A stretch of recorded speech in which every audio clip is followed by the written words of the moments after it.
Hey, I'm Paul. I'm the Chief Marketing Officer for my company. We do media production, and I rate Trello a 4 out of 5. For a while we used do.com, and then eventually we switched over to Asana until we found Trello. Really loved it. Trello has a clean and simple interface, and that's one of the reasons we chose to use it.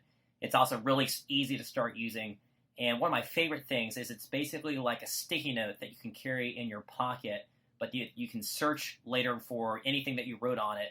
It's syncable across multiple devices, and it's just dead simple to use. Getting all of our teams ready to use Trello and start using it daily was really easy, actually. Didn't take a lot of preparation. We just showed them how to use the basic interface, and they started using it right away.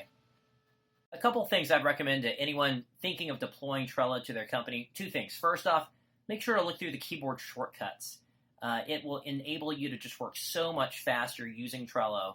So take a look at those first. Second thing is go ahead and ask your staff to start using Trello in their daily lives. So now I'm not talking about work. I'm talking about just daily life, keeping track of your laundry, your to-do list, because you'll realize that, man, this is so easy to use in my daily life. Of course it makes sense to also use in my work life as well.